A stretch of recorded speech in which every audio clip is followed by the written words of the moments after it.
Good morning, Riverside.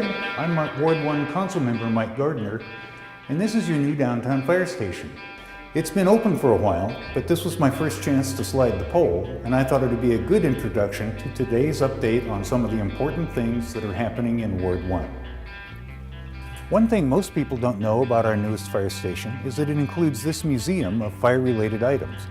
Many of the things you see here were used by our fire department earlier in its history. In the days this engine was in service, firefighters didn't get to ride in the enclosed cabs as they do today. Some rode in the open seats here in the front, and others stood here on the tailboard at the rear of the engine and held on for dear life. Of course, this was before OSHA. And this is the old downtown fire station. It's currently for sale, and we hope that the new owner will put it to a use that's complementary to the downtown arts and culture scene. And it will help add to the nightlife that is growing in our area. As you know, Forbes magazine recently rated Riverside the 8th coolest city in the country. This will help move us closer to number 1. The newly renovated and expanded convention center is working exceptionally well. It's bringing more and larger events as we had anticipated, and that equates to more room nights, more meals in our restaurants, and more shoppers in our stores and markets. The convention center is going to turn a profit earlier in its life than had been anticipated originally. That just shows how well the convention center is working for us.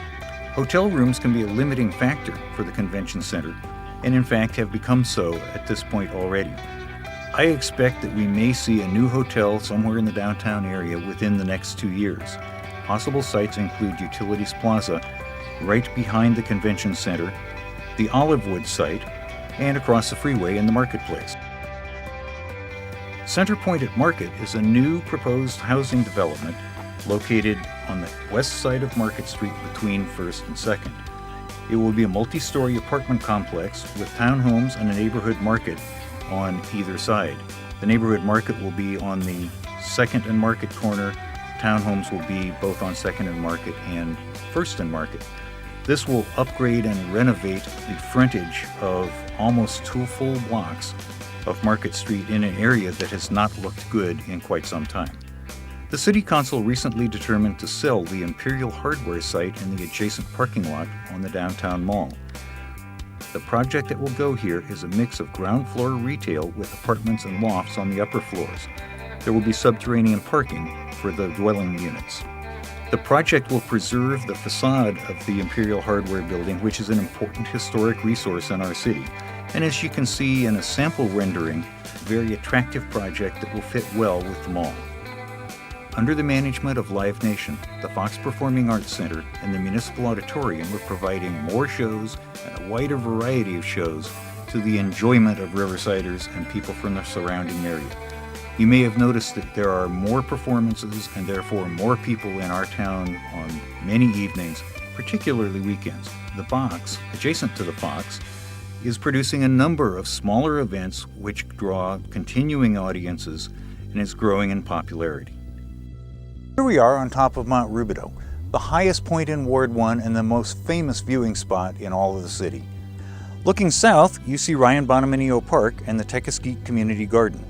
Beyond that is the Old City Landfill, which will be the site of a 7-megawatt solar photovoltaic installation. This is enough electricity to supply 3,000 homes, and it's expected to be available next summer. The residential area on the bluffs above the landfill in the park is the Grand neighborhood. The Wood Streets neighborhood is east of that. We're now at the top of the mountain where they shoot the 4th of July fireworks from. Immediately behind me is the downtown neighborhood. Over my right shoulder and extending out to the northern and eastern city limits is the North Side neighborhood, and the UCR neighborhood is to the east up against the foothills. You can see the new Riverside Community College District headquarters, Culinary Academy, and School for the Arts under construction at Market and University. Looking way to the north, beyond the city limits, is Pellissier Ranch, a large property owned by our water utility and the potential site of a 10-megawatt photovoltaic facility.